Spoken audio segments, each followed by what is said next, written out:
जय अंबे. खुश रहा, आनंदी रहा, आरोग्यपूर्ण रहा, हीच आई तुझ्या भवानीच्या चरणी प्रार्थना. आज बघा आम्ही कुठे आलोय. चाललोय आम्ही मोनिकाला सोडायला चाललोय तिच्या माहेरी. मग तिच्या माहेरी जाणार आणि मग माझ्या माहेरी जाणार.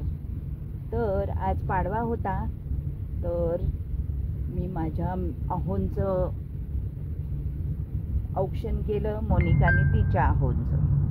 मग आम्ही निघालोय आता डहाणूला माझ्या सुनेचं माहेर, पण माझं पण माहेर आहे.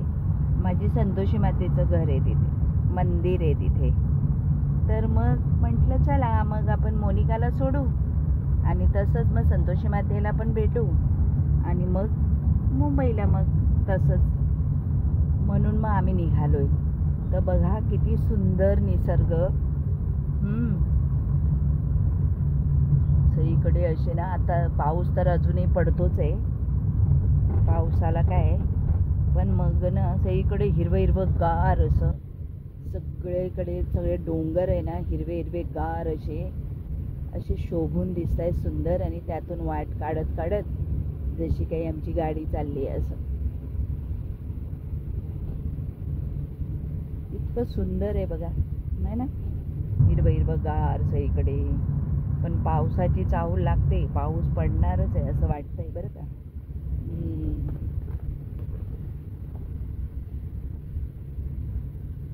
सगळेजण ना थोडेसे झोपलीच होते.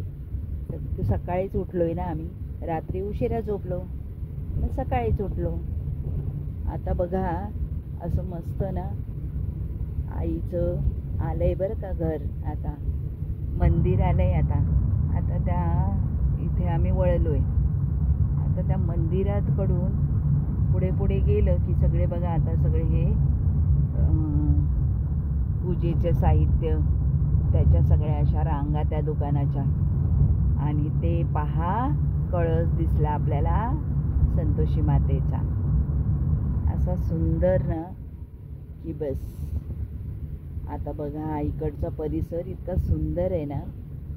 हे मंदिर आहे आईचं, तिथे फोटो काढून देत नाही ना, मग आम्ही आता पुढे असं आलोय. मग तिथे असं पुढे आहे ना बघा, हे शंकराचं मंदिर आहे. दुसरीकडे पण शंकराचंच मंदिर होतं. आणि इथे बघा ते तिथले ना ट्रस्टी, म्हणजे जे स्थापक आहेत हे, तर त्यांच्या स्वप्नामध्ये आहे ना संतोषी माता आली होती आणि ती म्हणत होती की मी इथे आहे, मला तू वर काढ म्हणून. तर ते असे हेच आहे ना, मुखवटेच आहे ना, असं डोंगरातून आलेली देवी असं. मग त्यांच्या जेव्हा स्वप्नात आली ना, तेव्हा मग त्यांनी तिथे पाहिलं, तर तिथे मग ती प्रगट स्वयंप्रकाशित आहे तिथे, ती संतोषी मातेचं ते मुखवटे, म्हणून मग त्यांची समाधी आहे तिथे. आता बघा असं खाली उतरत जायचंय आणि मग तिथे संतोषी मातेचं खाली जे मेन मंदिर आहे ना, ते असं ना आतमध्ये अशी कपार आहे आणि त्या कपारीमध्ये असं आहे. ते बघा आता आम्ही उतरून असं खाली आलोय. खूप गर्दी होती इथे ह्या साईडला ना, डहाणू साईडला. पाडवा असतो ना त्या दिवशी, मग आज पाडवाच आहे ना, आणि भाऊबीज समजा.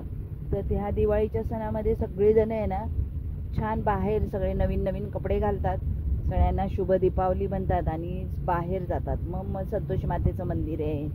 डहाणूला महालक्ष्मीचं मंदिर आहे, ते पण स्वयंभू आहे, तिथे सगळेजण येतात. तर आम्ही तर अनायसे आलोच आहे. गर्दी होती, लाईन लावली. आता मग लाईनमध्ये आम्ही उभ्या आहोत दोघीजणी. हे मंदिरात बसलेत ना आतमध्ये सगळी ही मुलं, आणि मग आम्ही दोघीजणी उभ्या आहोत लाईनमध्ये. खूप गर्दी होती. आता हे बघा सगळं पूर्ण ना कपार आहे, त्या कपारीमध्ये आतमध्ये आई बसली संतोषी माता.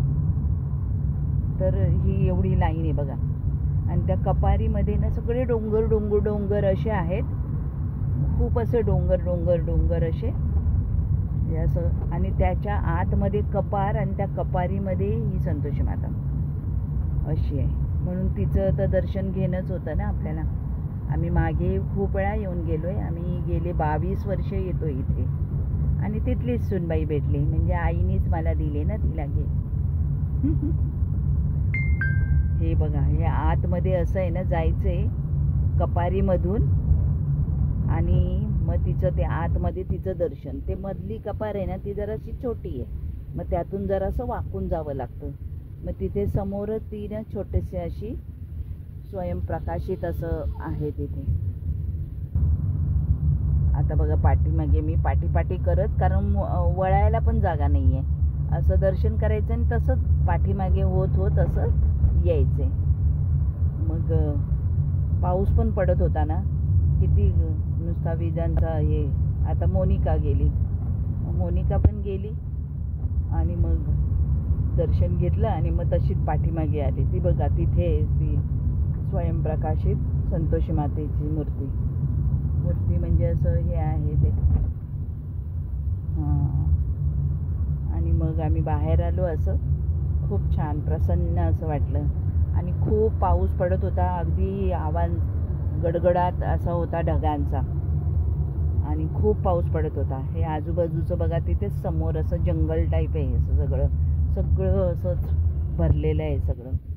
मग सगळेजण आपल्या चुनऱ्या लावत होते तिथे, काय मागत असतील विष, नाही का. आता आम्ही असं पुढे आता परत आता चढून आता तिकडे मंदिरात चाललो आहे आता.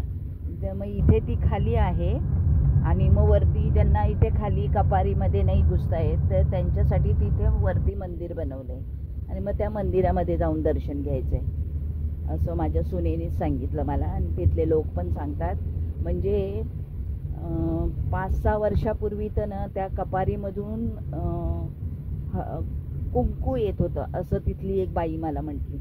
फुल विकतो ना आपण, ते फुलं घेतो ना आपण, ताट घेत होतं. ती बाई सांगत होती की 4-5 वर्षापूर्वी ना तिथून तर आहे ना हे म्हणजे कुंकू येत होतं बाहेर आणि मग आता ते येण्याचं बंद झालं आता.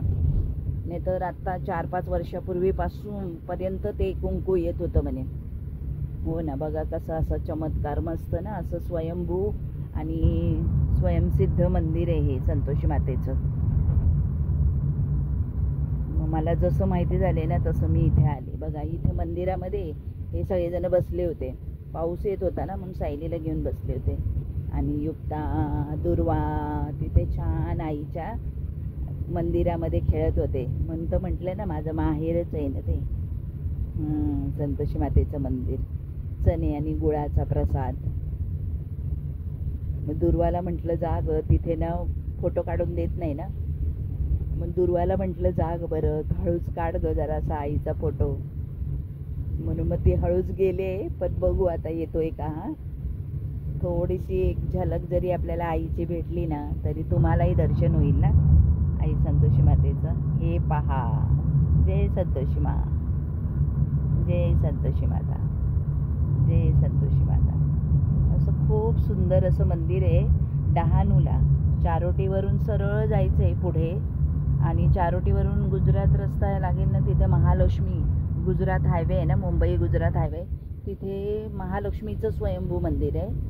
आणि हे डहाणूच्या रस्त्याला जायचं आहे, तिथे हे मंदिर आहे, संतोषी मातेचं मंदिर आहे. संतोषी माता पाडा म्हणून आहे आणि तिथे हे मंदिर आहे. खूप सुंदर मंदिर आहे आणि खूपच सुंदर आजूबाजूचा परिसर, मंदिर खूपच सुंदर. आणि मग आम्ही असं दर्शन घेतलं आईचं आणि मग ओटी तर आम्ही भरली, ओटी वगैरे भरली, दक्षिणा दिली आणि मग आम्ही निघालो आता. दुर्वानी काम केलं थोडंसं, आपल्या आईचं भेटला फोटो की तुमचंही दर्शन झालं ना थोडंसं, सगळ्यांचं जे नाही आलेत त्यांचं. तर मग कसा वाटला तुम्हाला व्हिडिओ, शेअर करा.